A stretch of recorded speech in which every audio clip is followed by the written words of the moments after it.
evening. Welcome to the Reloading Podcast here on the Firearms Radio Network. How's everybody doing tonight? Wonderful. Outstanding. I was wondering if you two guys died or something. Excuse me for a second while I grab a beer. Ooh, I gotta restock the beer fridge. I need to move a beer fridge in here with me. Mike, I was listening to our latest release. Yeah. And I heard you complaining about defrosting the beer fridge. Yep. I got a way to fix that. Buy the cheap ones at Walmart that die every year, and you just throw it away and you buy a new one. That'll fix the defrosting problem. Not only no, but no. Leave it to Jason to come up with an inventive solution. Oh, that's tasty. I bought one for the back patio, and it lasted about 18 months, and it died. So I'm pretty sure, especially given by the wood grain finish on here, it's at least 80s vintage. I've had it since 95, 96.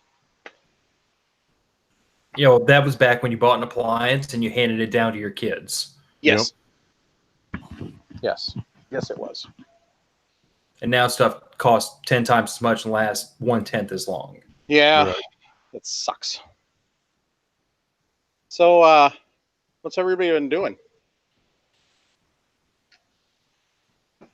Not reloading or shooting, unfortunately. I've been dealing with some personal and family issues, and not this coming weekend, but next weekend. I'll be going up to Arkansas for a Project Appleseed shoot. So sometime between now and then, I got to get back at the reloading bench, get some more 5.56 loaded up. Say hi to Sticks for me. I certainly intend to. Found out today that he is going to be camping out there. So me, him, I think his co-host are all going to be camping out there. And I intend to bring a microphone and see if I can't indulge the two of them in a little bit of beer-fueled podcasting out by the campfire. Mm-hmm. Be careful with that. That gets pretty entertaining. You should listen to some old episodes of... there's one from... I don't remember if it was Modern Rifleman or if it was Slamfire or if it was Armed Squirrels. But they all got together up at the Appleseed Princess's house and did that. And it was rather entertaining. Well, if it turns out anything like our Prepper Camp episode from last September, where you had me and my co-host and a couple of our listeners and Steve and Eric from the Waste and Ammo podcast all sat down and got hammered off whiskey and played Conflicted together. If it turns out anything like that, it'll be bad. Yeah, by the end of the night, we were discussing if it came down to having to indulge in cannibalism to survive, how best to make people taste better. Like what form of cooking would yield the best flavor. We went way off the rails. Lowry's with a slow rub or a slow cook. See, it's not just me and the people I hang out with, or maybe this says something about the caliber of the character I keep around me. Could be. I don't know. I put Lowry's in a lot of stuff, so I do not. By the way, that was a picture of my fridge in case somebody was wondering what the hell that was. So, like everything else in my garage, it's got a bunch of crap on it. Space conservation. Anyway. Jason, what you been up to? Working. So that would be making gun money. Making gun money. Yes, sir. See, it's all guns and reloading related. Mm-hmm. I did talk to Dusty. He found a spot, I believe it was 850 yards with his homemade ammo. Got his first round hit and then had 10 consecutive hits. He was pretty pleased. Nice. I would be. That. And I think if I understood him correctly, he did take some factory out there And he said it was all over the place. It wasn't whacking steel like his was. That's always the goal. You want to make better than what you can buy. Yes, sir. Oh, I did forget one thing. I did do something guns and related. I finally got over to my father's house this weekend and helped him work in his reloading shed. Good boy. Nice. What's the status of it now? Well, like I said on the last show, when my dad sent Jim that picture of the freshly poured slab, he was sandbagging him because the whole structure was already erected by then. Yeah. But the walls are about half closed in. The big holdup has been he and my mother have both been sick. I've been sick. My wife's been sick. Everybody got hit by the very tail end of cold and flu season. So now they were all not trying to cough up lungs. I got over there and helped him get the pegboard up, which has been holding up the whole project. So I think now he just needs to enclose the rest of the walls and epoxy coat the floor. I mean, there's some work needs to be done, but he told me that once he gets the floor done, which he didn't want to do that until he got the pegboard done, then we can actually go in there and build a bench, start mounting stuff. Mm-hmm. So it's kind of been one of those situations where he'd already planned out the workflow and everything was being held up by getting the pegboard up, which couldn't happen until both he and I were not sick in the same weekend. Mm-hmm.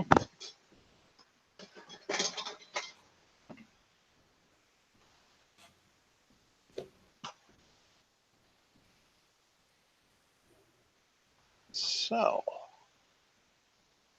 that's good. You're finally feeling better and getting going. But anyway, so I really haven't done much. I've been busy with family stuff as well. Was going to start loading with the 366 and then realized I never bothered to check and see what bushings were in it. So I've been talking back and forth with Paul. And the bushing I've got is good for 17 grains. And the charge I was using was about 19.5, 19.6. So I'm going to have to get a different bushing. So I'm going to wait for that. So Paul said he might have one, but I'm trying to talk him into letting me just buy one. That way he can keep his. But we'll see how successful I am on that. He's pretty persuasive. Oh, M4813 wants to know, does Carl have a press mounted? He has a press mounted to his old bench, which is in the garage, but the new bench in the purpose-built reloading shed that bench hasn't even been constructed yet. So yes, my father still has a press mounted. It's just not mounted where he wants it to be. Yep. So Mark Kodra is drinking Yingling Black and Tan. I've never had Yingling, period. But that's because I don't live in Pennsylvania. So, but maybe I'll have to try some someday. I hear from a lot of people it's really good. Oh, Jesus. So. I'm not the only twisted one, apparently. No, you're not. Those who want to know what we're talking about, go watch the YouTube video and tune into the chat. Thanks. Have a nice day. While you're there, please like and subscribe. So, no, I'm not drinking a shandy tonight. I'm actually drinking Spotted Cow. I haven't gotten any summer shandy for summer yet. So, I thought about it when I was at Costco the other day, but as it was, I didn't get out of there for under 150. Good grief. You know, it's a damn good thing Costco doesn't carry anything firearms or reloading related. I would never be allowed to go there. So, but, so tonight, for fun, we hadn't gotten a cartridge selected for the cartridge corner. And so I asked, and Phil, being the smart ass he is, said 22 long rifle. Me, being the smart ass I am, said it was a good idea. I still contend that's not even me being a smartass. I mean, it is a reloadable cartridge. Yeah, I have the stuff right over there to reload it, and I have reloaded some. Brian Nixon would be very happy that we're talking about the fact that you can reload 22 long rifle, or 22 shorts, or 22 longs. Or he also has a kit to load 22 Winchester Magnum rimfire, and I believe he's finally got a kit out for 17 HMR. Doesn't he also make a kit to basically drill out the Birdan anvils out of Birdan prime brass, convert that over to boxer primers? Ooh, that's primer. If memory serves. You mean like this? Yeah, see, I think sooner or later I'm going to have to get one of those because I've got a big old sack full of Lapua brass Birdan primed 760 by 39. Oh, let me know what dies you get. I've got the kits. I'll send you one. So the beautiful thing about this is actually set up to replace your decapping pin in your sizing die. And then what you do is you actually run the drill bit down. You got to set the depth, of course, just like you would with a decapping pin. But you actually run the drill bit down through into the brass before you decap it in the first place. So no messing around with hydraulic decappers or trying to pull the old primer out with whatever. This sets it up so you drill that hole and then, whoops, I think that fell. You drill that hole and then you can actually push the Birdan primer out. Guy that comments, all 22 long rifle can be reloaded. If I would have been thinking, I'd have grabbed my reloading kit for it and shown it. I don't know where it is, so maybe when you guys are talking, I'll dig for it. I can always share the screen too. So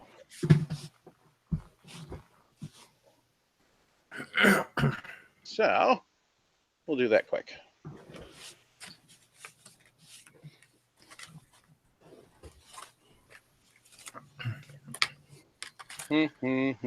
Oh, Jason's got his. This? Yes. But look at that right there. Twist it just a little bit, Jason. It's got some glare. You're going to have to lock the video on him. I did. Oh. Okay. So this is to mix up the priming compound. That's to pour it into the case and powder funnel, more importantly. This is actually a 22 long rifle bullet casting die. Mold, not die. So this is actually a 22 long rifle casting mold. So it comes with either, crikey, a 36 grain or I want to say like a 25 grain. I don't remember off the top of my head. I think it says it on the package, Jason. What the two molds are for. But then it uses this 4-part compound for priming. And then you use that jar. It's got a little tapper or a little dropper in it that you can put water in. You mix it up. You pour it into the case. And then you actually let it dry. And voila. You've reprimered your 22 case. Then you go ahead, put your powder in. And he's got recipes for quite a few different powders. And then you go ahead and seat your bullet. So obviously with a 22, it's not a really big crimp, but if I remember correctly, Jason, that mold also has the crimp on it. So I believe so, yeah. And I don't see a size for the bullet weight. I honestly haven't. I haven't used that kit in, well, 2 years since he came out with it. So, but somebody's talking about using that mold for 22 TCM. It's theoretically possible, depending on, what they do. But the 22 CCM actually uses a 224 bullet, so I So don't know. it doesn't use the heel bolt then that 22 LR does. No, that uses a actual 224. So, damn, that is tasty. Now I'm pissed I only got one in the fridge. So, yeah, he was a guy that comments was making a comment about the 22 TCMs only made by Rock Island. That's because they own the patent on it and they won't release it to anybody for the ammo. So, because they have their own, that's the thing is Rock Island has their own ammo manufacturer. That's Arms Corps. So, they make some, I guess it's pretty good 22. I've never shot it, but I've heard lots of good things about it. And then, of course, the 22 TCM, they make some, I think, 45, and I think they make most of the meter calibers. Best I'm aware, they make 45. They make a 45 version and a 9mm version. Yeah. The nice thing is when you get the 22 TCM, it comes with either the 9, depending on which one you get. I think it's usually the 9mm. I think you can order the 45 with a 22 TCM barrel, but I think you have to get separate mags because the 22 TCM is based off the 9 case. But when you actually get a Rock Island Armory 1911 in 22 TCM, it comes with the 9mm barrel, so as well. So that's fun. I thought when 22 TCM came out, it was originally based on 45, and then 9mm was a later development. I could be wrong. We should do a cartridge corner on that. We should. Not now, but not now. Because we're going to do 22 long rifle. But I am going to look that up so I'm not spouting off stuff that's absolute utter bullshit. Because we don't want to do that. Any more than usual. Any more or what? Any more or any less, so. Okay, so 22 TCM is actually based off the 5.56 by 45 NATO case, and it's shortened so the shoulder is approximately the same length as the 38 Super. It's somewhat longer than the ubiquitous 9x19 Parabellum, designed to be fired from Rock Island Armory line of weapons, which also includes 9mm barrel swaps. So, and it actually has a double stack magazine. So, anyway. That's what I was thinking of. I was thinking of the 22 TCM 9R, which is shortened. Yeah. Okay. I think this is coming back to me because the original 22 TCM, I think the overall length was similar to 45 ACP, but they had to shorten it to make it run out of traditional 9mm guns. That's where I was drawing all that from. So I had all the pieces just in the wrong order. There you go. All right. So, tonight's cartridge for the cartridge corner is 22 long rifle. I'm sure everybody shot 22 long rifle at some point in time in their life. So, first off, it says, unfortunately, we couldn't use our new source, the ballistics source, because they don't actually cover 22 long rifle. I don't know why they're not giving the 22 long rifle love, but so we had to go back to Wikipedia for this one. Anyway, so a 22 long rifle, metric designation 5.6 by 15 mmR, R stands for rimfire, is a long established variety of 22 caliber rimfire ammunition, and by far and away, it is king of the hill as far as caliber goes. There is nothing that is sold more often and more frequently than 22 long rifle. Period. I mean, there is an incredible amount of firearms that have been chambered for this cartridge, including some fun full autos, including a fun belt-fed full auto shrunk down version of a 1919. You can YouTube that. You'll see it. It's pretty fun. How it started is J. Stevens Arms and Tool Company introduced a 22 long rifle in 1887. Round owes its origin to the 22 BB cap of 1845 and the 22 short of 1857.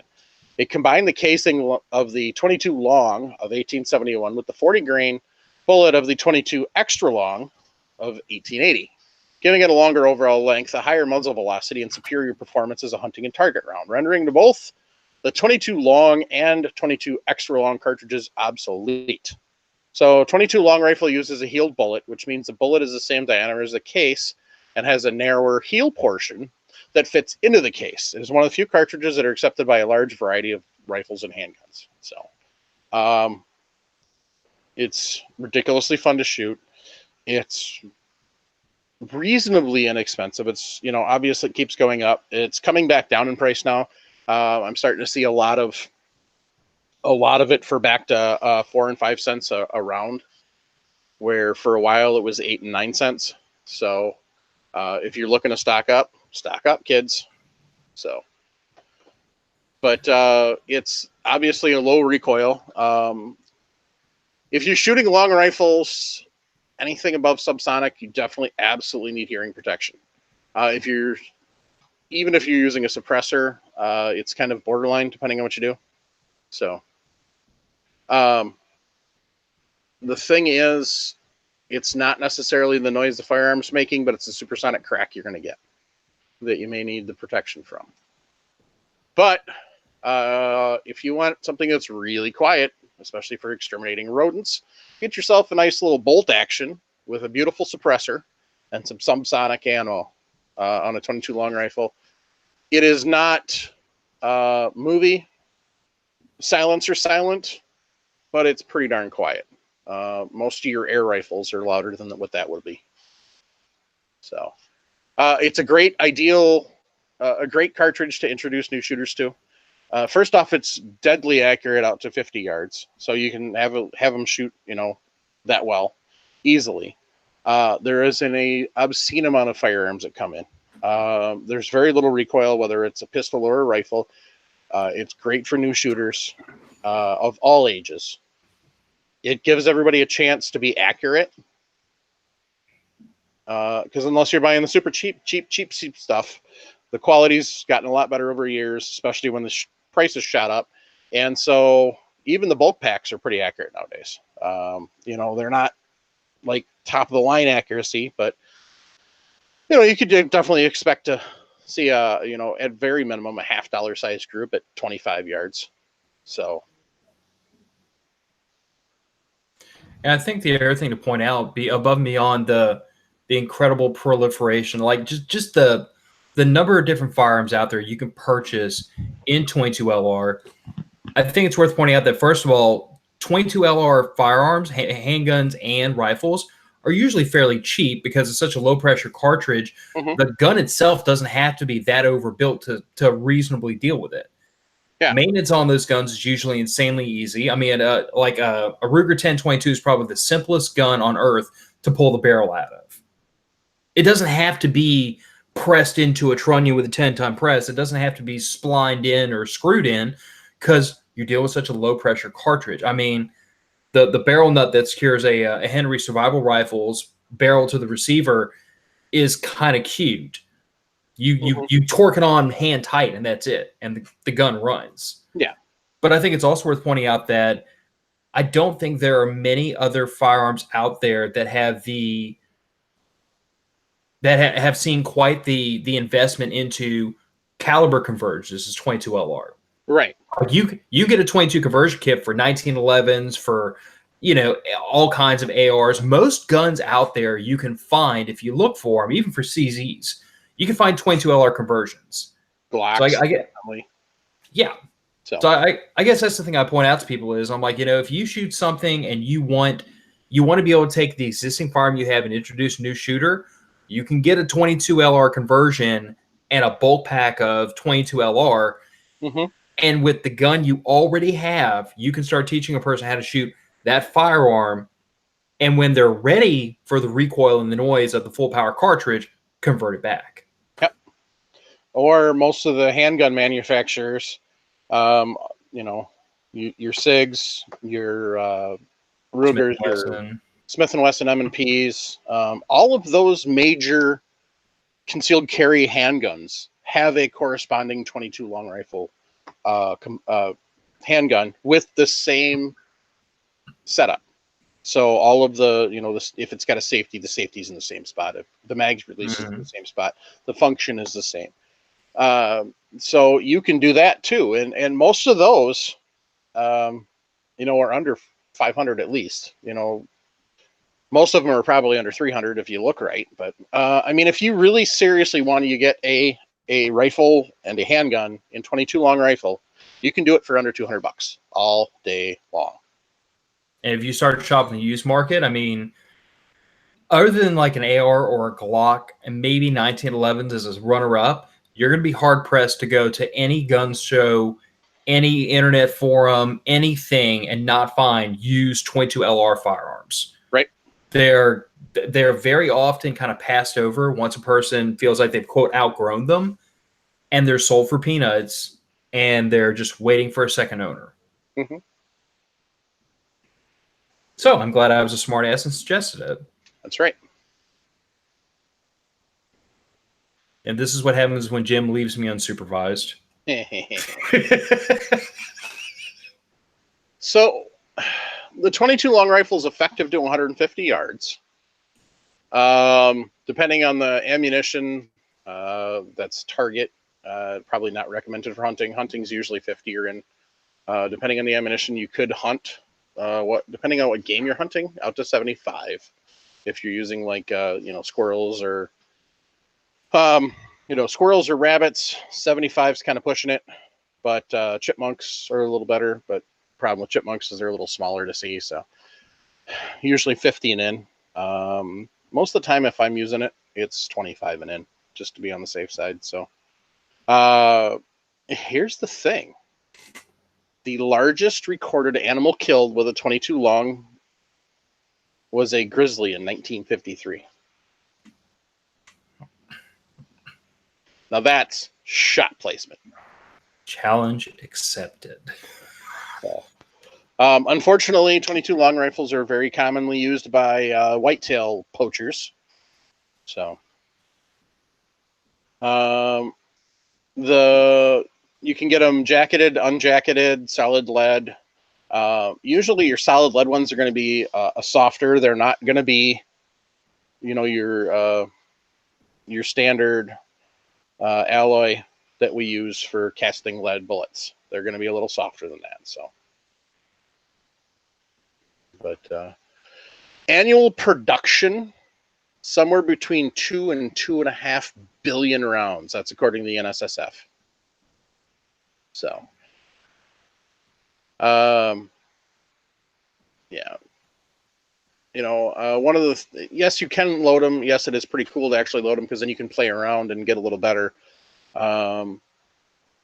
I haven't played around with it enough, but a couple people have been telling me that they've been able to reload and get actually LE quality out of them.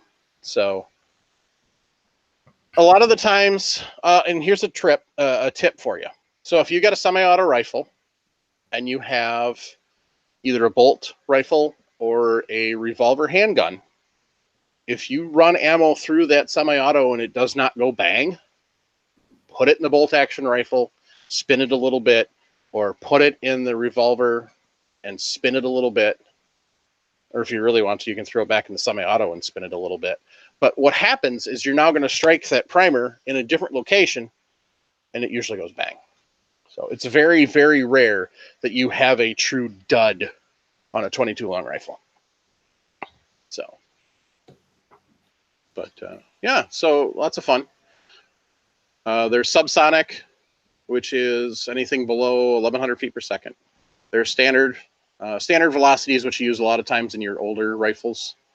I used to have a J.C. Higgins Model 31, which was made in 1952 or 53, I think. It was a magazine or a tube magazine fed.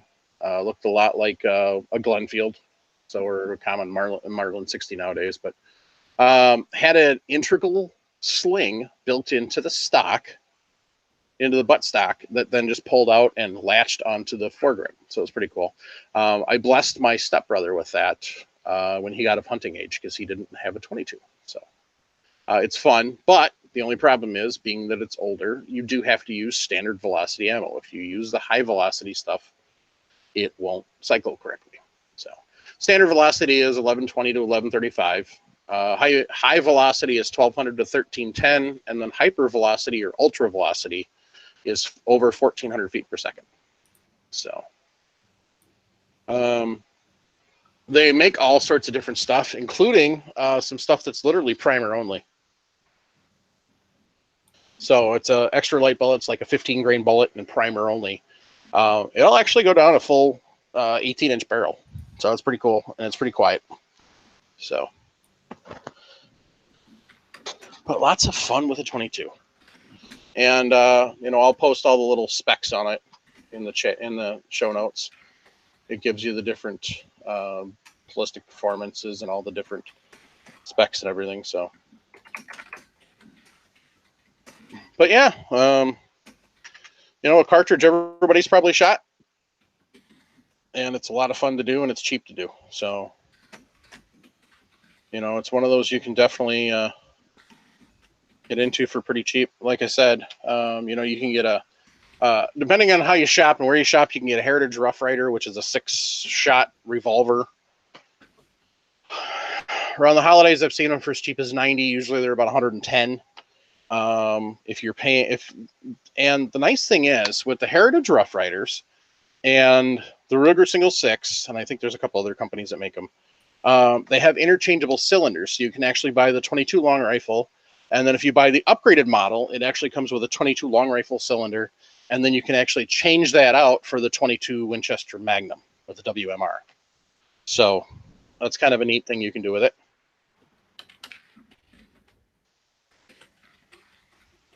But yeah, so if you haven't shot a 22 long rifle, get one. So they're fun, and they're absolutely needed.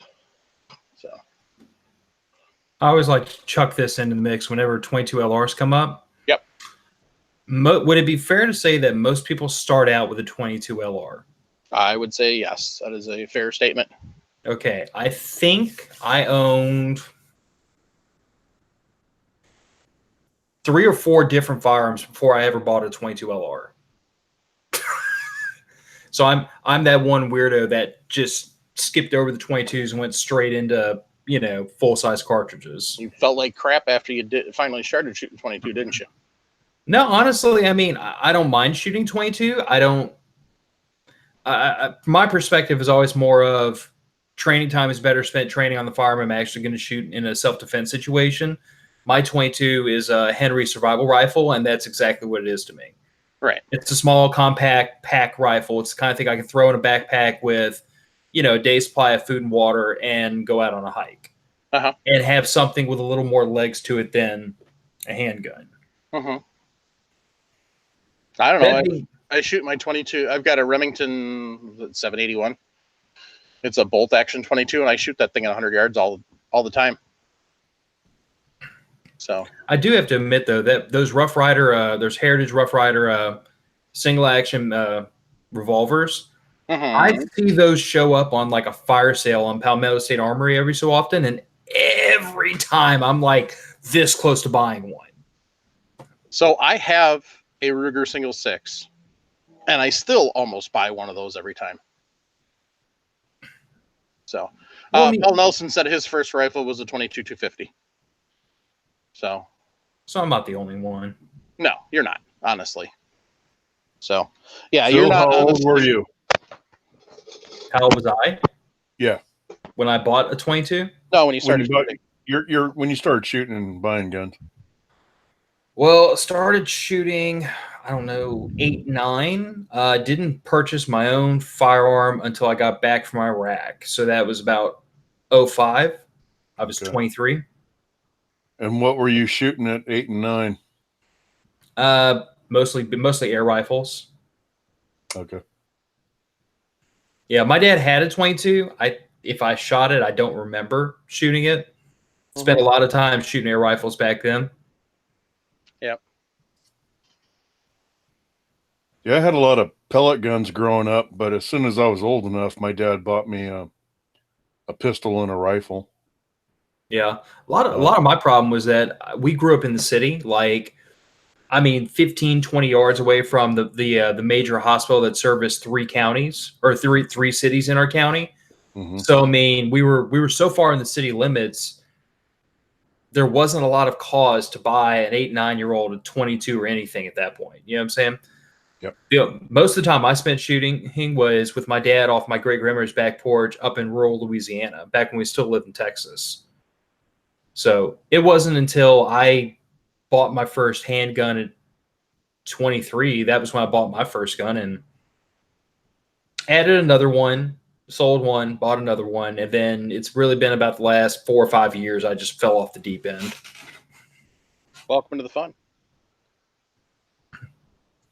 Yeah, I had a from how do I explain this? My wife's friend's husband recently, he and I were BSing together at a function for, you know, all the associated friends. And he looks over, and I think I was actually wearing one of the Patriot Patch Company shirts that Jake sent us. Yep. And he looks over, he's like, "So how many guns you got?" I looked over at him like, "Enough." That is a wrong answer, by the way. Well, it's the ambiguous answer I usually give when somebody asks. Enough. More than some, not, you know, less than others. When somebody asks me that question, the answer is simply always not enough. Yeah. Well, he and I spent most of the rest of the afternoon talking about all the ARs we built and everything. So I found a kindred spirit. But when I told him, I'm like, enough, he started laughing. He's like, that's the same thing I tell people. Anyway.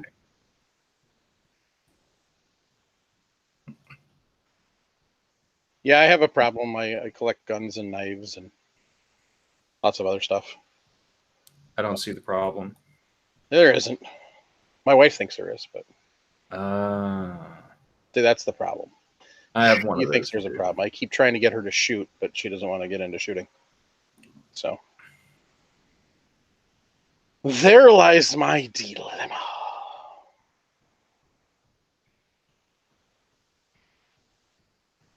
Excuse me. It can be an issue either way, Mike. My wife, I try to get her to talk me down because I'm about to buy a rifle I don't really need. And she'll go tell me, yeah, you need that. So then I spend the money, and it's a problem either way. Mm-hmm. I thought Jason was going to tell us it's a problem because then she ends up taking all the rifles that he buys. Or is that part of the problem?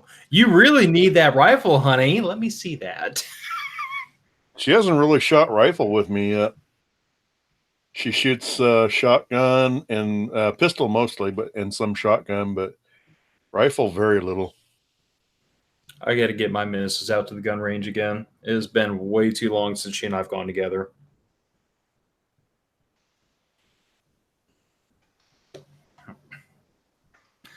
So are we going to ramble all night, or do yeah. No, we're not going to ramble all night. So, all right. So first question.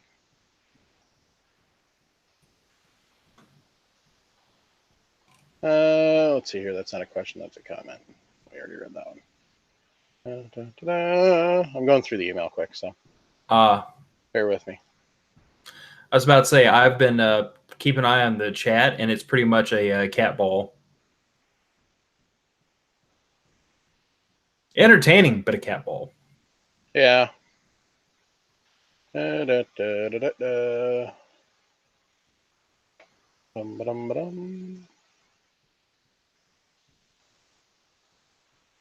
right. So here's a question from Sean M.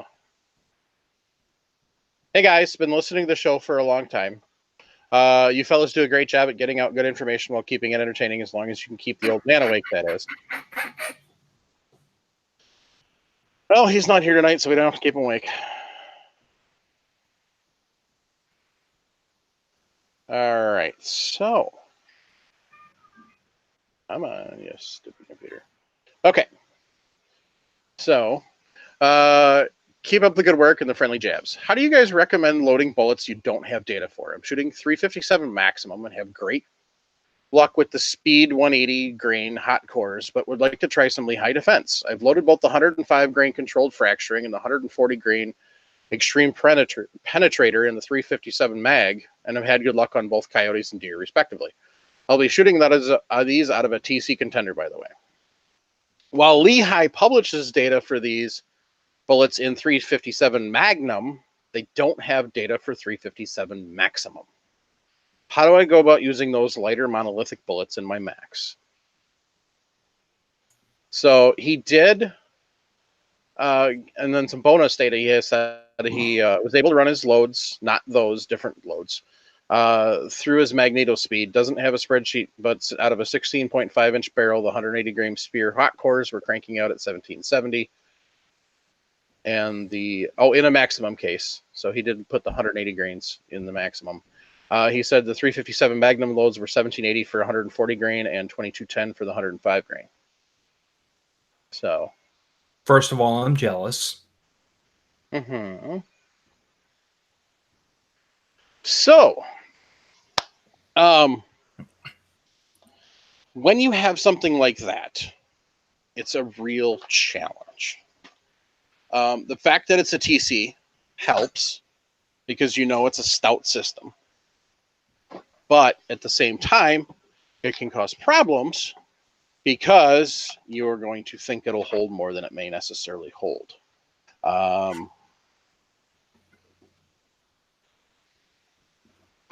This is kind of one of those rabbit holes you're going to wind up spending some time really digging into. I'm just trying to look at 357 maximum real quick. Well, Paul Nelson already threw down one of the two answers I was thinking, quick load. Yeah. I mean, if I understand the question correctly, the problem is that there is 357 maximum data out there, but probably not in these really lightweight bullets that Lehigh is selling. Correct. So I think once you do that and you step off the reservation, quick load is going to be your best bet because that might be the most accurate way for you to really figure out what an appropriate max load is for a given grain weight bullet to stay underneath a certain amount of pressure. Short of learning the hard way, which I don't recommend. No.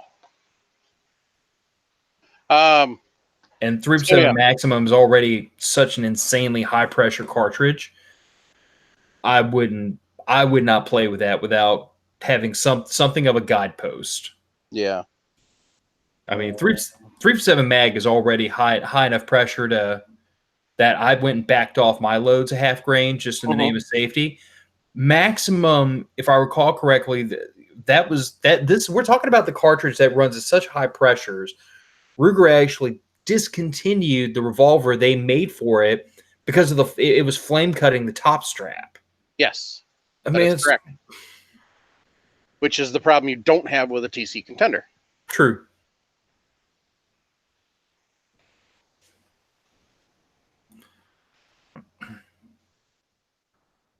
Charles Smith is saying Hodgson website has data on the maximum, but it's 180 and 250 or 200 grain. He's saying they have all the way from 110 to the heavyweight. So Hodgson website might have it. Let me go check. I'll stick a link straight in that chat and make that a wiener. Handloads.com would be another possibility to look at.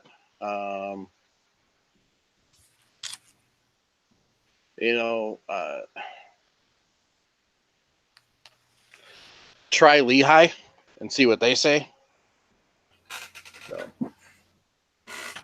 Yeah, I would go with bullet manufacturer, but Spear has quite a selection of bullet weights here in their book.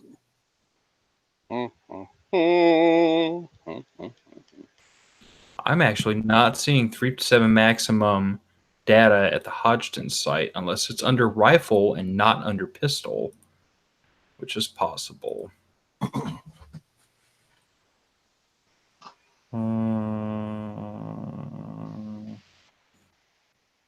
357 mag. 35 Wayland. 350 Remington Magnum. Never heard of that one.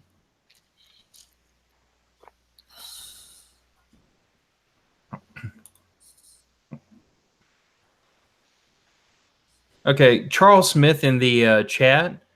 Yep. He's the one that is saying that Hodgdon's site has data. I can't find it, so clue me in.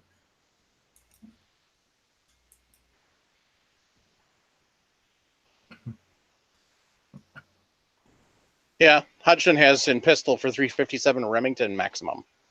Hang on a second. Let me bounce back over there.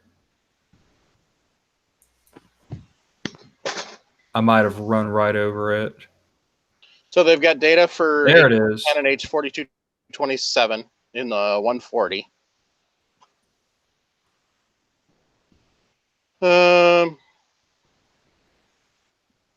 Yep, he's That's for dead right. attacking the hollow point. And you're looking at 1880 or 1866 for the 4227 to 1985, and then on the 110 it's 1836 to 2001 for the speeds. Jesus, starting load is 29 grains of H110. No, For the 110 grain, it is. oh, for the 110, yeah. I was gonna say for the 140 it's 24. Still a hell of a lot. Uh-huh. That's a flamethrower, I bet. Yeah, 30 grains of H110 for 2242 with the 110 grain.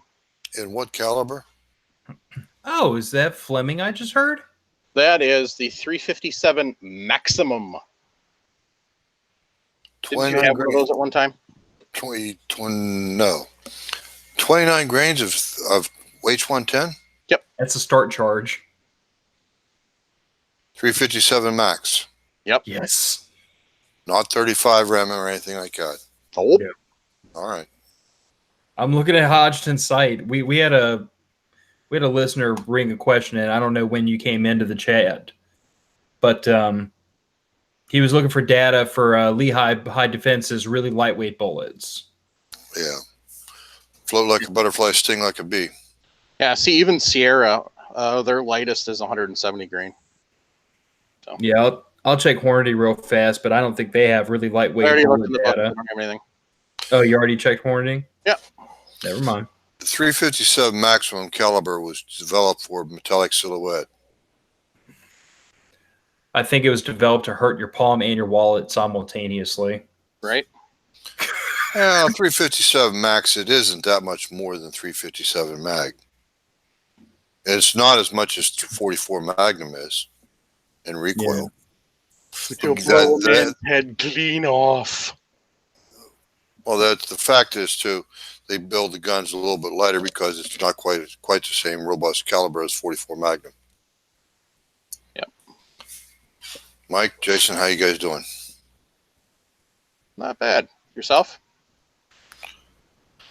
Pretty good. Yeah, did you get lucky tonight? Is that why you're late?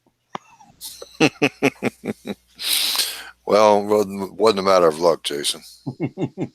I paid for it.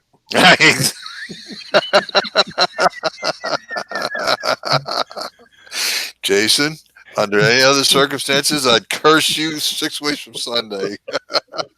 So consider yourself well told, my friend. Mm-hmm.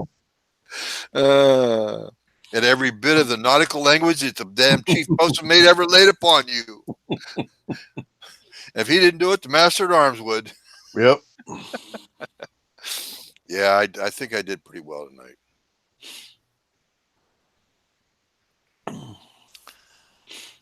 What we're talking about is the reason why I was late. These guys all know why I was late, and I don't really want to publicize it too much just yet. I got a little... He was slacking. Yeah. Got an iron in it or two in the fire. So. Yeah, you missed the cartridge corner, Jim. What was the caliber? Let me record that right quick. I already did. It's in the log. It's in a spreadsheet? Yep. Or, Good. It was my. Yeah, that's what happens when you leave me unsupervised. It was my suggestion. What was it, Phil? What was it? 5.6 by 15 millimeters. 15 mmR. Okay. I'm listening to the gears grind while he tries to convert metric into US. 15 millimeter. That's 20 millimeter. No, that's not 20 millimeter. 15 millimeter. 5.6 by 15 mmR. 15 millimeters long, 5.6 millimeter bullet. Gotcha. Rimmed. Rimmed. You're talking about the Hornady of 5 millimeter rimfire. No, All right, I'm going to go to the show notes. smaller than that. Where the hell are my shortcuts for that? I don't know. It's not my computer. Oh, there it is. I moved them. Mike's enjoying this more than I am. This is 248, right? Correct. Yep. Okay.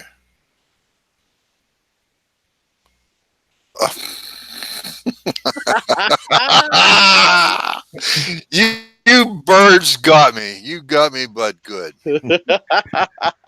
Mike, I told you if we listed it by the metric designation, nobody'd have any idea what we were talking about. Right? We could have just kept it that way.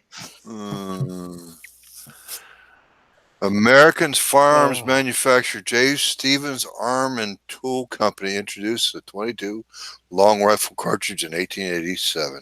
Yep. Yeah, we already did the cartridge corner. I know. I'm not going to go over it again. I wouldn't do that.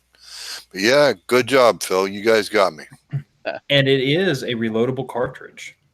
We know that for a fact. I have the reloading equipment stashed away somewhere between here and my storage facility.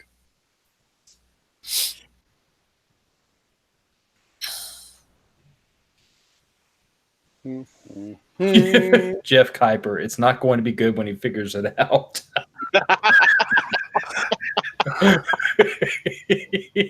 Thanks, Jeff. I appreciate it, buddy.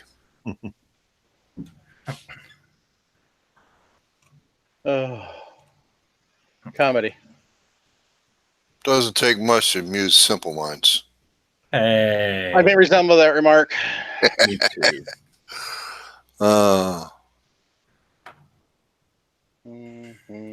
Sorry, I'm looking through emails for questions.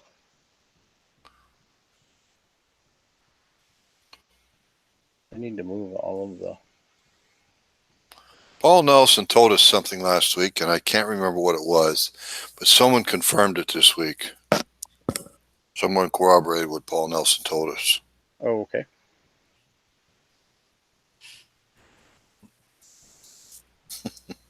Yeah, you got me good, Phil. 5 by 15 millimeter. European designation. That's about 3/4 of an inch. Actually, 19's 3/4. 11/16, 5/8. 5/8. Just remember, there are two kinds of countries: the ones that use a metric system and the ones that have been to the moon. Damn right.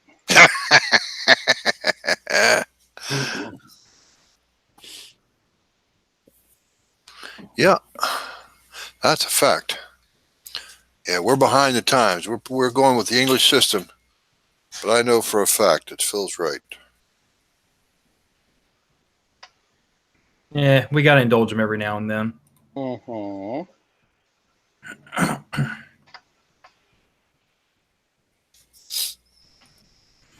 Well, while we're waiting on Mike, Jim, I was helping my dad with his reloading shed over the weekend. Yes, sir. Yep, he got to a stopping. He got kind of to a stopping point. Needed some help putting up the pegboard on one of the walls. So that was a project for me and him for that day. So I think now he's on to epoxy coating the floor and closing the rest of the insulated walls. And then it's going to be time to build a bench. What's it got down for a floor? Right now, just bare slab concrete. Okay, poured But he's gonna, poured concrete slab. Okay. yeah, but he's gonna epoxy coat it, so it's got a nice, smooth, pretty finish on it. Mm-hmm. He figures he's gonna be spending a fair amount of time in there. He'd like to have it be a nice, insulated, air conditioned, heated, shed. Yeah. How's he In going to addition, power it? How's he going to power it? What's going to be his power source? he already got an electrician to pull a 220 run off the main fuse box from the house and split it into a pair of 30 amp 110s. Mm-hmm. That's 60 amps, like Mike and I was talking about for my shed here a couple of years ago.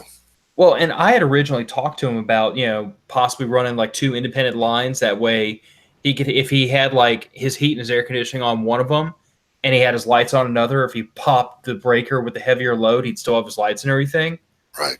But splitting a 220 into a pair of 30s, I mean, if he pops one breaker, Better stop what he's doing right there and go figure out what's wrong. Yeah. But I mean, I'm anxious to see it come along. It's going to be a daggum nice reloading shed when it's all said and done. How big is it? How big is the structure? Oh Christ, you had to ask. If I had to just like estimate it, because I don't recall off the top of my head, I think it's probably about 12 by 20, somewhere in there. It could be. It could be.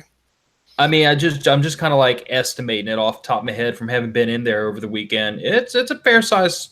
It's fair sized. He's talking about having. Did you and Carl build it from scratch, or did he actually have it ordered?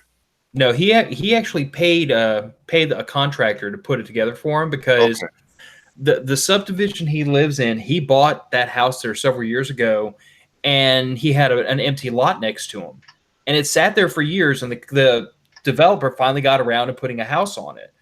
Well, when that happened, my dad walked over to the contractor, was like, "Hey, what would you charge me, since you're right here with all the equipment anyway, to pour me a slab and put me a building right there?" So the contractor looked at it as, well, I've already got to bring carpenters and a siding guy and a concrete truck. I've already got to bring them all over here. Might as well make some extra money. So he cut my dad a deal, and my dad got the building exactly the way he wanted, dropped right there on the corner of his lot. Nice.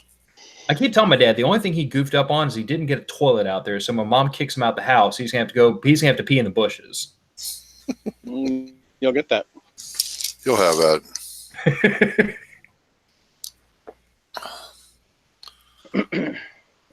I haven't been doing much this week.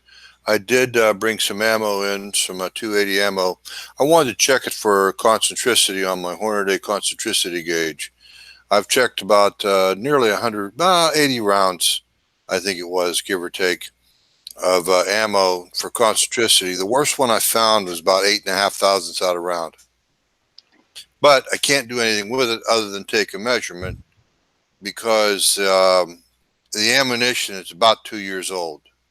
And, once the bullet sets in a case long enough, it doesn't weld per se, but it takes a set. You guys know what I'm talking about?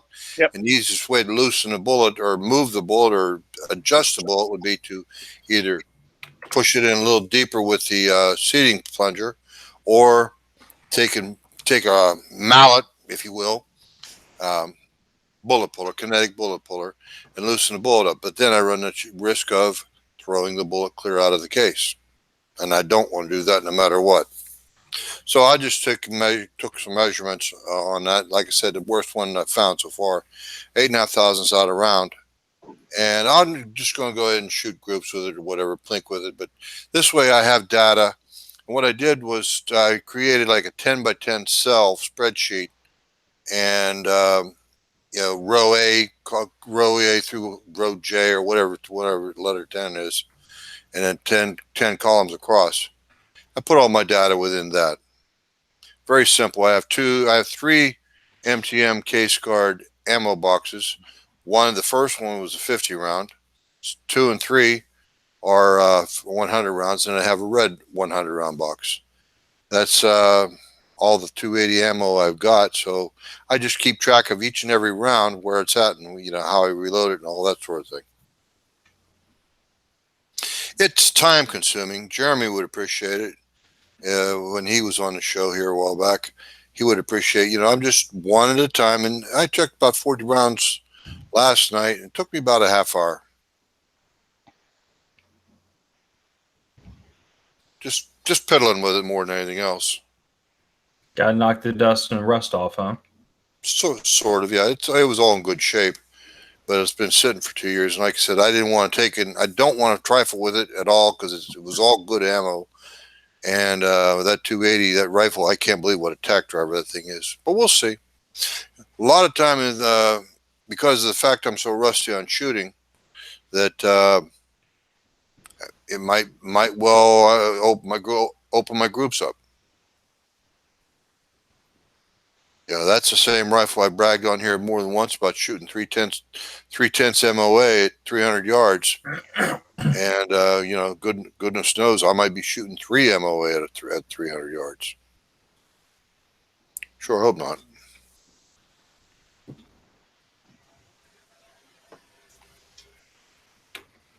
That would be quite a big mess. That big of them. So. Eddie Davenport's asking a question in the chat. Yeah, I was just going to cover that. Go ahead. Oh, okay. I'll let you. So, yeah, when he and his wife are done with cowboy action, he throws his brass into a solution. I don't think it all came through. And then he rinses it. He's wondering to know what's the best way to dry it. People have all different ways of doing that. I myself use a media separator, the RCBS.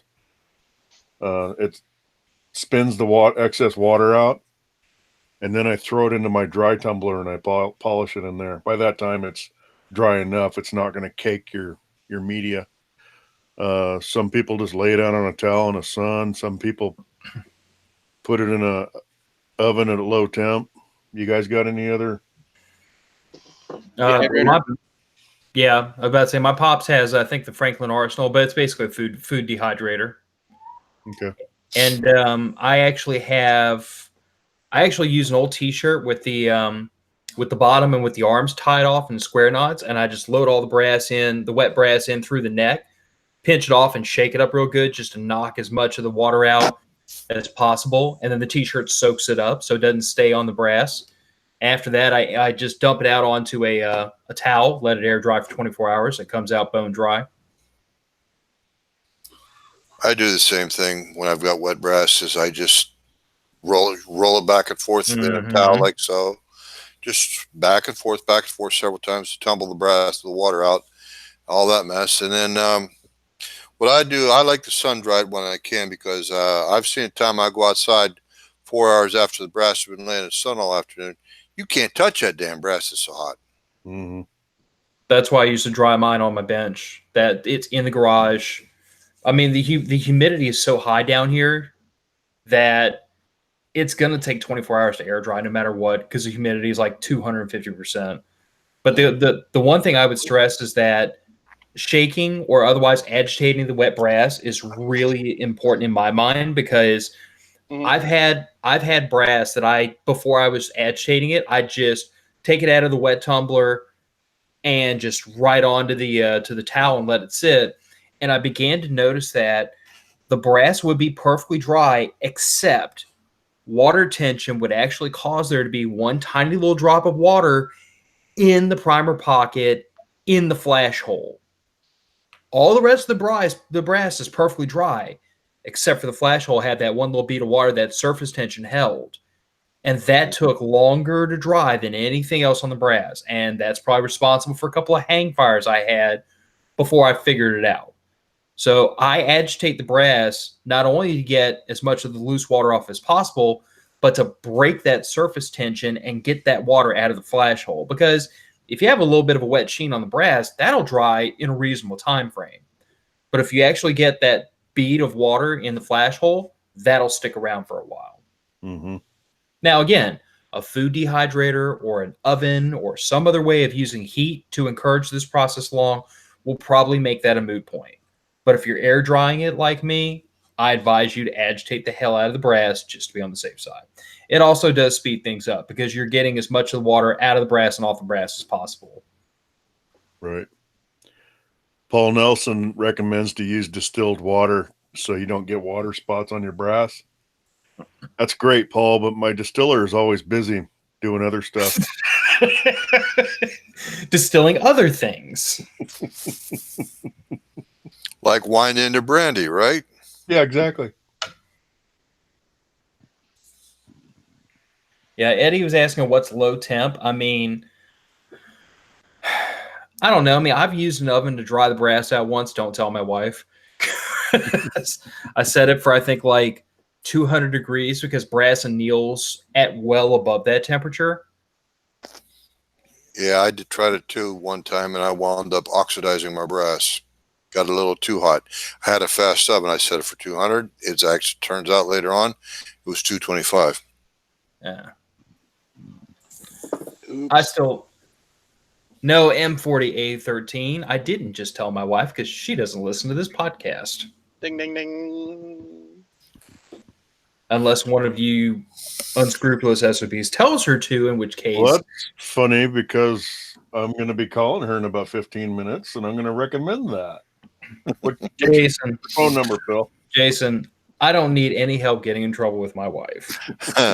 Anyway, Thanks for looking out, but I don't need any help. the question was, what is low temp? I'll tell you a good place to dry your brass if you want to use low temp, and that's on top of your hot water tank. Just keep it in there, drain it out, let it set on top of the hot water tank. It'll never get hot enough to oxidize your brass. I still like air drying it. There's nothing wrong with air drying. It takes the longest, but it's got the fewest. First of all, it's free. And I'm a cheap SOB in a lot of cases. And so is the heat. So the heat is free that comes off the top of your hot water tank. It goes off into the atmosphere. It's free because you've already used it. Yeah, except that involves me climbing in my attic. Oh, well, my hot water tank's in the garage. Yeah. You know what I'm saying. Problems. Anyway, I'm trying to go through the show notes here, and I don't see a whole lot of material. Question number 2. Hello all, loading 44 mag, and I'm needing some peace of mind with a question that's been bugging me. Book says shot out of an 8-inch barrel should be 1340 feet per second. When I shoot out of a Henry 18-inch big boy, I get 1560 feet per second. I fully understand faster velocity for barrel length, but my question is, does it change pressure, or is pressure consistent with load data no matter barrel length? Hoghead. It could. I mean, if you think about pressure as not being a linear function, but being a pressure curve, if you have a longer barrel, I guess there's theoretically more time for that pressure to go up a little higher before it peaks and rolls over. But no, sorry, Phil. No, physicists told me this, that number one, that gas pressure is linear. Number two, the volume inside the handgun is less than the volume inside the rifle. And the volume inside that rifle is going to expand, which is going to allow lower pressure on overall basis. I'm saying from the time the bullet leaves the chamber to the time it clears the muzzle. That pressure is going to wind up becoming lower overall over the short time period that the projectile is in the barrel. And in the time period that the projectile is in the handgun barrel, I'm assuming it's a handgun, a pistol, not a revolver, because you have pressure loss at the barrel cylinder gap with a revolver. Number two, the pressure going into that handgun, it's going to be higher for the duration of the time the bullet is in transit in the barrel, simply because of the lower volume. The gas pressure is created by the same amount of propellant, 8 grains of unique or whatever the charge may be, in both the handgun and the carbine. But overall, the duration, it's going to be lower in the rifle. Sorry, Phil, I don't mean to be disrespectful. no, not a disrespect thing. My thought process is, and the reason I'm latching onto this term pressure curve is, first of all, because I've read it and the theory makes sense. but powder doesn't burn instantaneously. Nope. We agree on that? Yes, sir. So assuming the bullet like didn't move at all, but obfuscating the fact that it blows the gun up, but assuming the bullet didn't move at all, your pressure is not going to start at maximum. It's going to ramp up and up and up as the more and more the powder burns. Once Sometimes yes, sometimes no. explain when it wouldn't. If you have a fast burning powder and you have more powder towards the primer than you have towards the bullet, that powder will generate a higher pressure, and then no, I've got that backwards. If the powder is laying down, it ignites the powder from the bullet and it burns backwards. It changes the pressure. Yeah, because the flash goes above the powder and then gotcha. So, and that's that's one of those ways you get over pressure.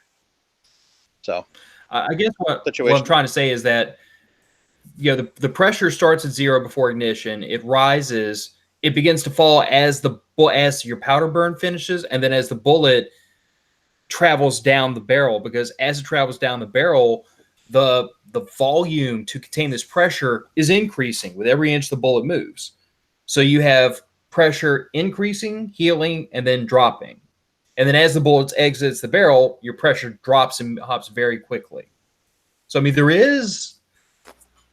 I hear what you're saying, that the pressure increase should theoretically be linear, but because you have a difference in you have a varying chamber, or you have your pressure vessel is changing in volume dynamically, that you end up with a curve. Am I explaining that properly, or? Yeah, what you're explaining, I don't know if it's correct, but it makes sense on what you're explaining. So, but my understanding is it's more the chamber which will cause your pressure or not pressure, because once it starts moving down the barrel, your pressure drops anyway. Because the pressure rating is so as Jim was, I think Jim nailed it in the chat. He says when volume goes up, pressure goes down. Typically, That's right. So if you have, say, your rifle chamber is a lot larger than your revolver chamber, since we're talking about a 44 mag, theoretically the brass has more room to expand. Therefore, before the bullet starts moving, it may not necessarily be generating as much pressure. That's one of the reasons you can load rifle rounds hotter than you can load pistol rounds, is because it has more room to expand, therefore allowing to handle a little more pressure. So, but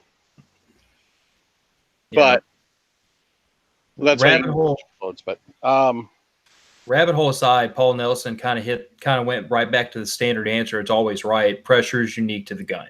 Correct. So, I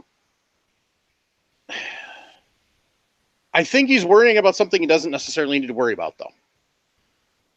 Unless he's getting off into the weeds and he's not following load data. Then he's probably worrying about something he doesn't really need to worry about in the first place. Or starting to see different pressure signs than he did with the same load in the different firearm. Yeah. I mean, if you're loading a rifle round and you're using it in a pistol, you're going to see a lot more pressure signs than you would vice versa.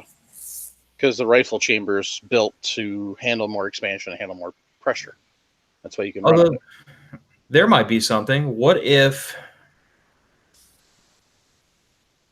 he shot this out of a revolver and then had that Henry Big Boy? The revolver is going to have pressure loss through the cylinder gap. The Big Boy won't. Yeah. So I guess theoretically in a max cartridge, possible he'd be retaining more pressure, though maybe not generating more.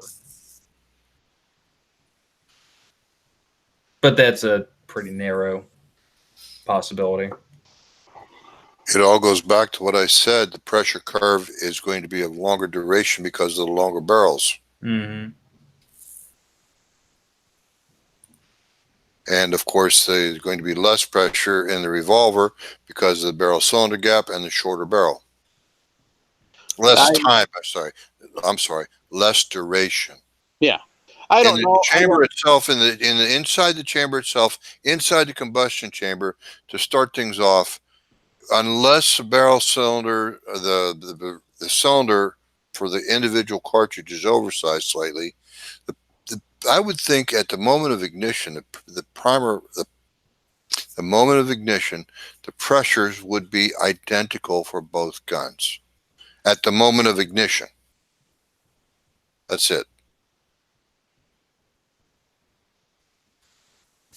But we're getting into some physics stuff Right. that's way above ballistic ballistician stuff that's way above our pay grade. Yeah.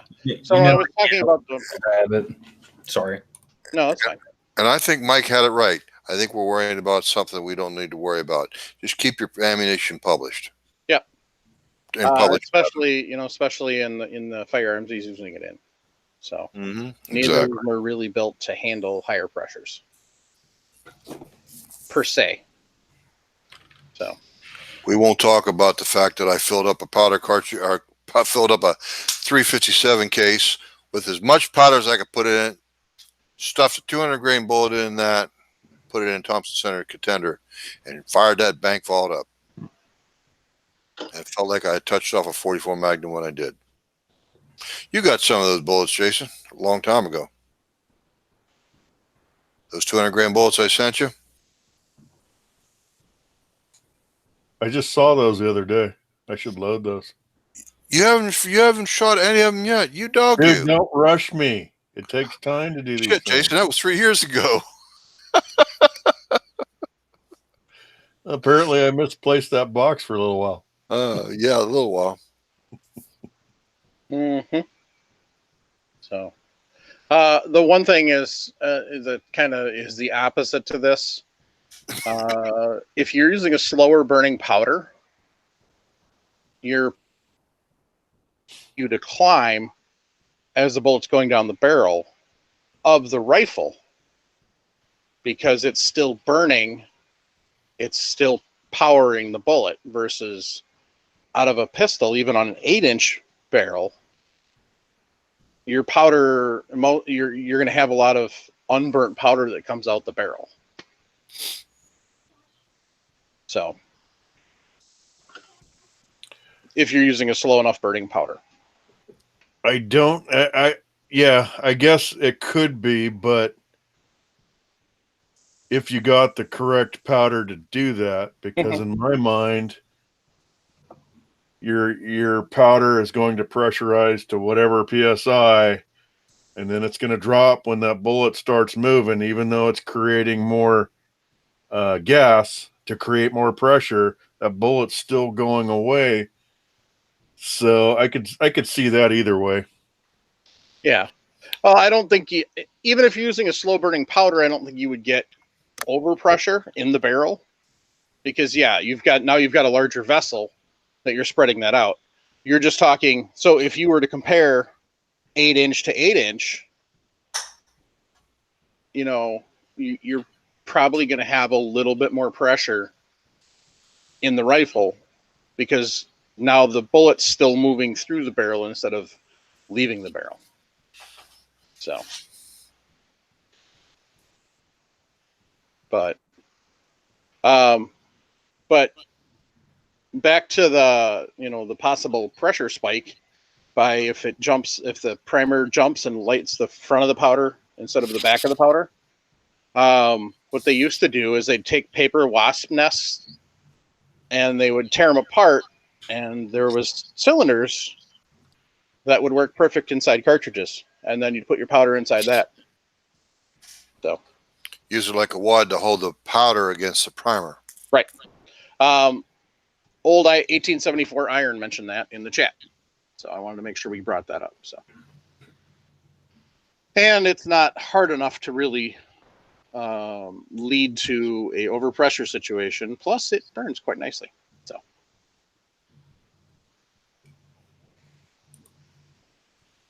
yeah, that wasp nest paper would completely disintegrate into ash. Yep.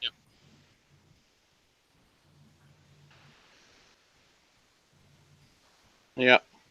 So yeah, that kind of is always the challenge if you've got a rifle and a handgun in the same caliber. And you want to try and load for both. You kind of got to usually lean more towards the pistol loads than the rifle loads. But some of it depends on powder burning too. Okay. Last question for the night from Patrick H. I have a seating depth question for my 458 SOCOM loading. I've had a lot of success reloading and making accurate and reliable rounds from all the information I can collect. I have the Barnes 300 grain TTSX and Lehigh Defense 300 grain match. Very similar CNC copper bullet and load data created for both by Western Powders. The Barnes data seats the bullets 1/10 of an inch deeper in the case and 34.07 grains of reloader 7 with a 98% case fill, producing 4.45 feet per second more velocity per grain of powder. The Lehigh bullet data load is a lot more powder to compacting the load and slower.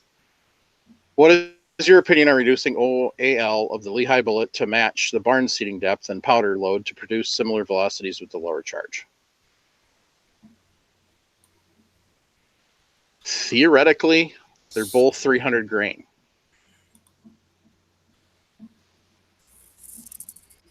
So I'm not real sure why you would have such different load data for them.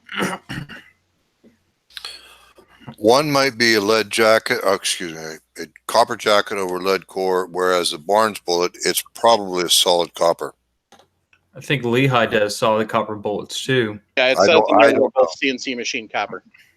Okay. Well, then we're talking about the hardness of the alloy then, and bearing surface. Well, the other thing in play here is that he's comparing Barnes data to Lehigh data. Agreed.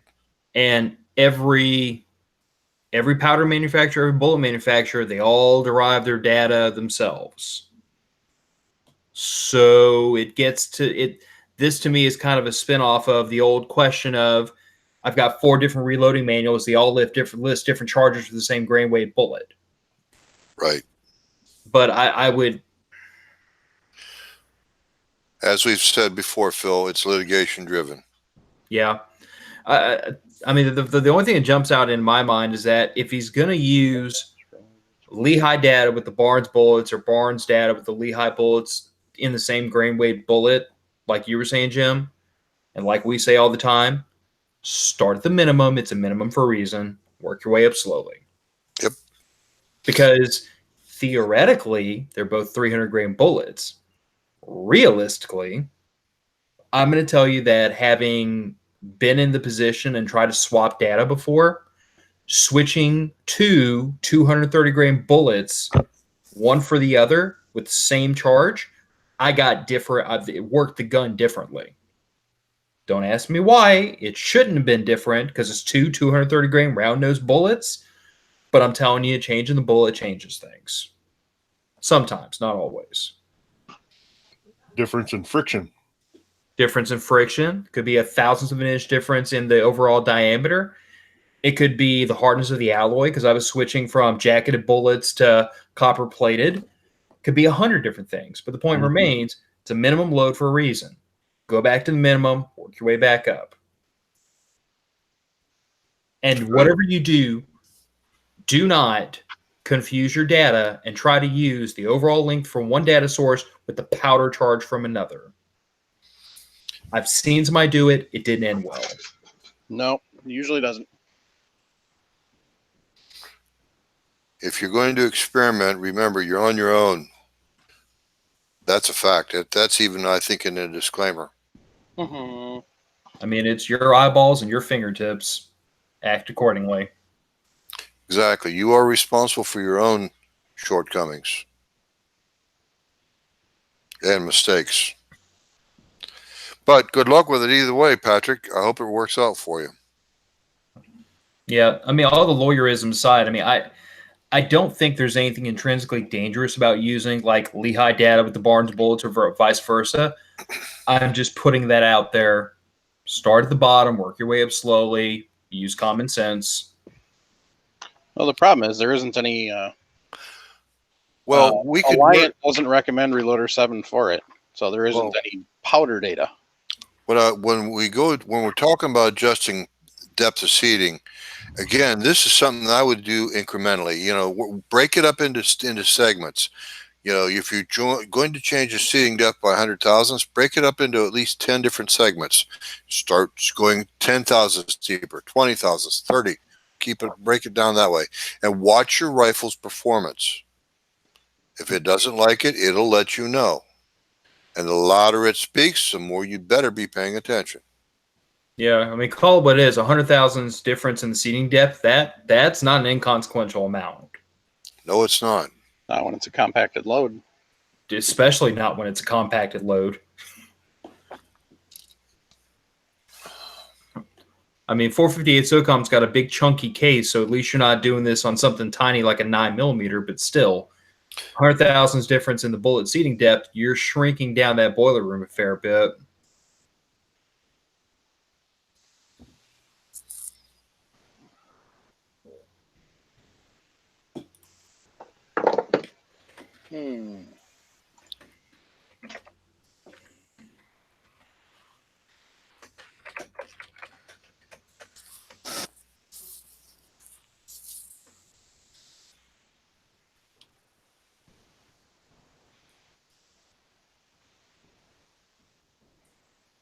So I'm just trying to find load data from Barnes.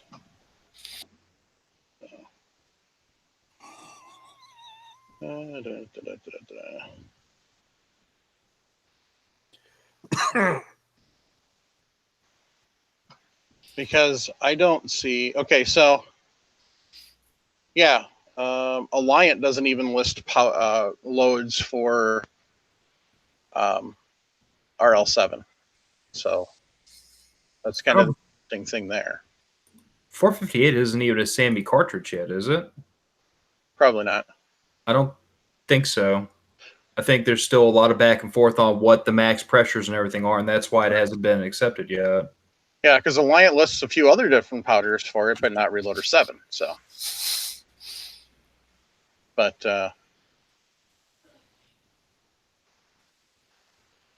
yeah, they're talking. Let's see, what's again here?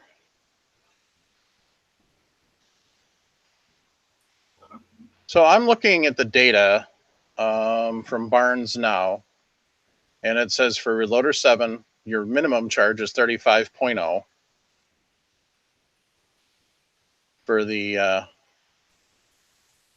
300 grain, oh, that's the 300 grain tack. I don't see it for the TTSX. Okay, so that's not fun.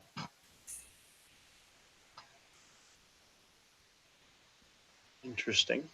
So he must have gotten that from the reloading manual itself, because on the website they don't list for the TTSX. But yeah, changing your seating depth is gonna mess with things a lot. So I want to see. I'd like to get a picture of the bullets side by side and compare them. Honestly,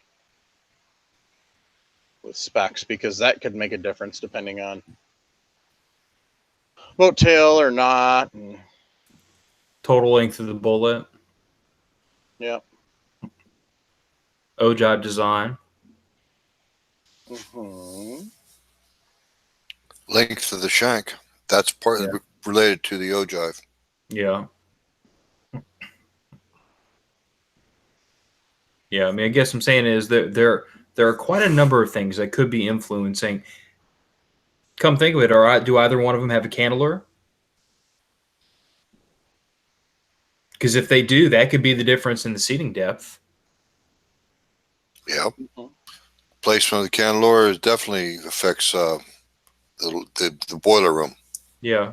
I don't know if either one of them has a cantilever, but it just jumped into my head. That could be the reason why those two bullet manufacturers list such different seating depths. Possibly.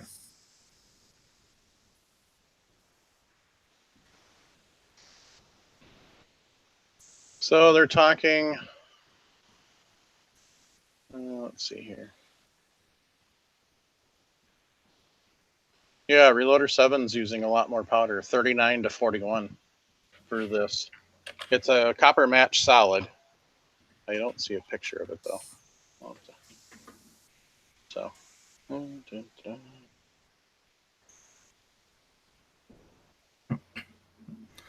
This might be something. Paul Nelson said in the chat, Lehigh bullets are flat base, and I'm looking up just general pictures. It looks like the TTSX bullets might be a boat tail. He also said, and I quote, solid copper bullets have different bearing surface and powder charges, and the chambers are different. Yeah, but in this case, both bullets are solid copper, but it still doesn't mean they're necessarily, proxy to each other. Well, they're machining them from rod or maybe even wire. I don't know for sure. But I was thinking have at least half inch, if not 7/16 diameter. Well, no, it couldn't be 7/16. At least half inch wire. So, but again, too, they could be getting from different sources, which would imply hardness is going to be a big factor, and the ductility of the copper is going to be a big factor in how it engraves in the rifling. And Mr. Nelson even said something about that too.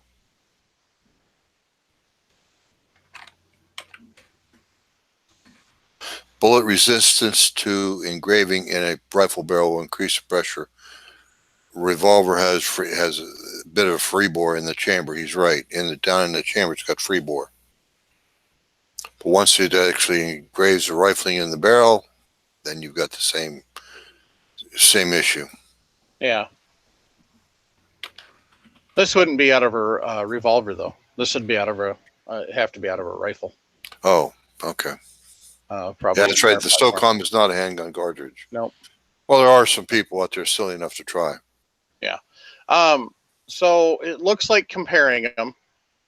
The TTSX is a polymer tip, and it looks like it has a semi-boat tail on it. The length is 1.235 versus a 1.120 on the 458 from Lehigh. And the Lehigh does not have, it's definitely a flat base. It doesn't look, it's got a little bit of a taper to it, but not as much as the Barnes does. But I don't think either of them are truly a boat tail. Although they list the Barnes as a TTSX boat tail. So.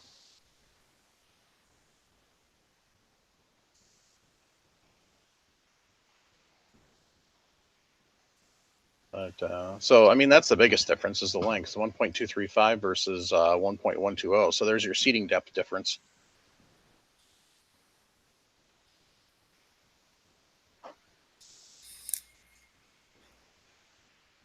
So that's why the Barnes or the Lehigh has more powder behind it. So.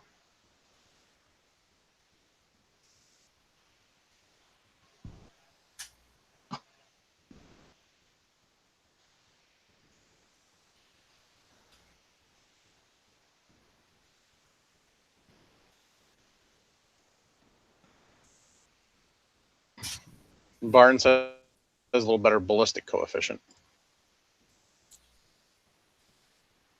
which is interesting, but I don't know.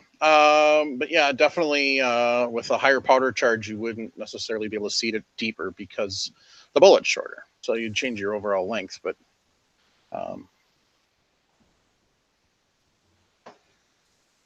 theoretically, overall length when you're done seating should be similar.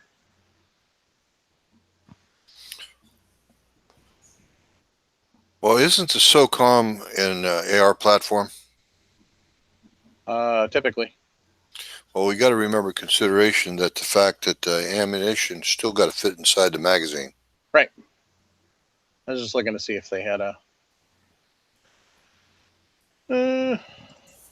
Well, let's see here. Load data.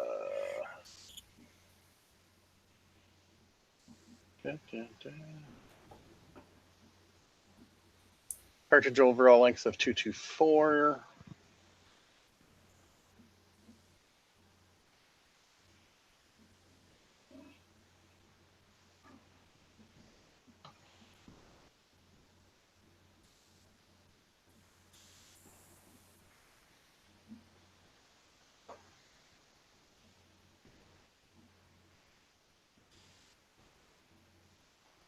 And let's see what the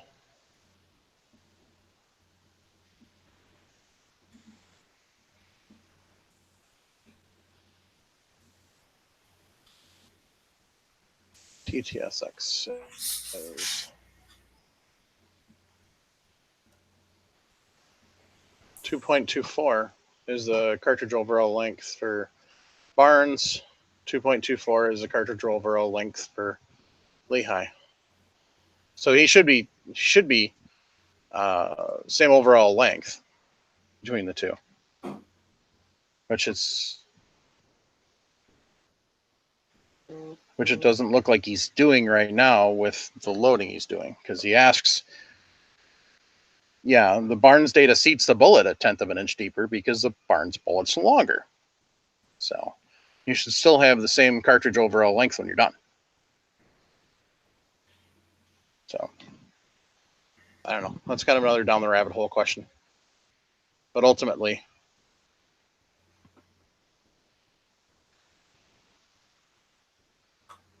so. Oh, Paul said Lyman lists Reloader 7. So look at that quick. Anyway.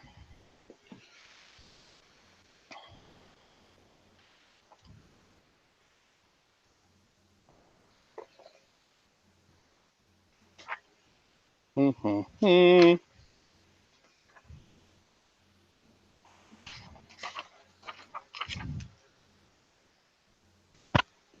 Damn it.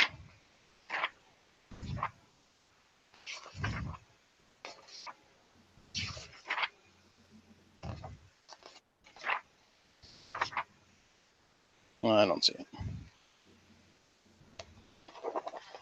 Maybe it's in the 50th, not the 49th. So, at any rate, it's probably in the 50th, not the 49th. I have the 49th, not the 50th. But, at any rate, basic. Paul said the Lehigh is a crimp groove.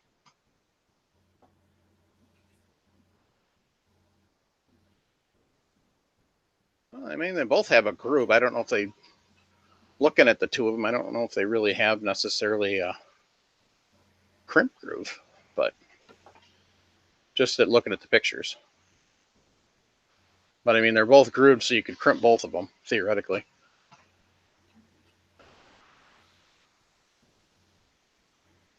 Yeah, looking at the, but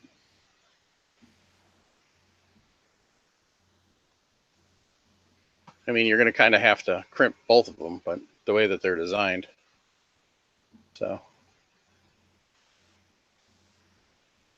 but anyway, so ultimately, yeah, he can't really kind of do what he's asking, given the fact that the bullets are different lengths. So. And Paul said, yeah, in the 50th. Yeah, you're really got to get newer manuals. I've got the Lyman 49th and the Hornady 9th. I got to fix that problem. Anyway.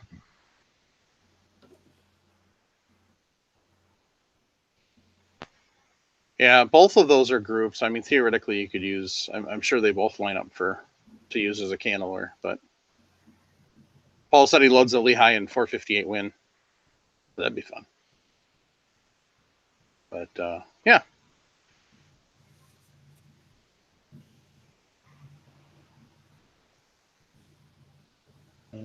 Yeah, so, yeah, definitely simple answer to your question, Patrick. No, because you should actually, with the length of the bullets, that the Lehigh is shorter. If you try and change that more, you're going to compact the case even more and make more of a mess. So, because your Lehigh is using a higher power to charge. But and maybe the Reloader 7 isn't the powder for you to use on that, so that might be the issue if you're not getting performance. Or just pick one and sell the other one off. But yeah, don't just try and seat it deeper, because then you change your boiler room and change your pressure. So on that note, this has been a long show. Have fun editing this one, Mark. Anyway. Anybody got any shout outs? Anybody still awake? All right, I was muted. I have a shout out. I want to say good evening and thank you to David over on Gun Groupie. He sent me a message today. He's the young gentleman that suggested we start the Cartridge Corner. It's his fault we've had so much success with it. Good.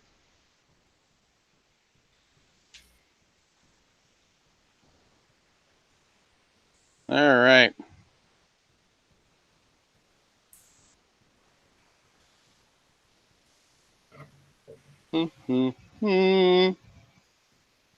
Anyway, so want to take time to thank everybody that continues to tune in, either live or via the podcast once we download it. So when you're tuning in live, I just appreciate everybody feeding into the conversation. So that's awesome. We appreciate it. And yeah, if you want to join us live, it's Tuesday night, 7 p.m. Central. I'm not figuring out time zones for everybody else across the world because Google will do that for you. 7 p.m. Central, YouTube channel. You can tune in, see us, see how ugly we are. But more importantly, you just tune in for the chat, because the chat's totally worth it. Want to thank everybody who sends us emails to reloadingpodcast@gmail.com. Sends us texts and voicemails to 608-467-0308. And send us comments via Facebook, MeWe, Gun Groupie, Instagram. So I want to thank everybody for that. Make sure that if you're looking or also an alternative place to watch the videos besides YouTube, there is now Gunstreamer to check it out. So all our videos wind up over there too. Pretty awesome, pretty cool. Just lots of ways to check us out. So we're trying to spend time on Gun Groupie and MeWe as well as the Facebooks. So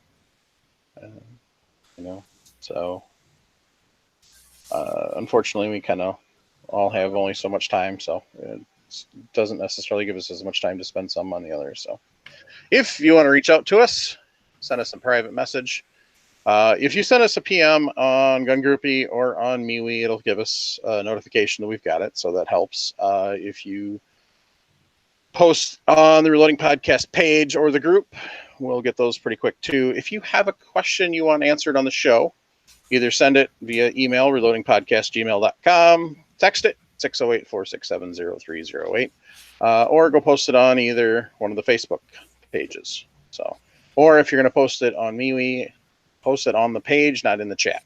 So, and then make sure you say for the show. We're rapidly approaching NRA annual meetings. It is a little over a week and a half from this show.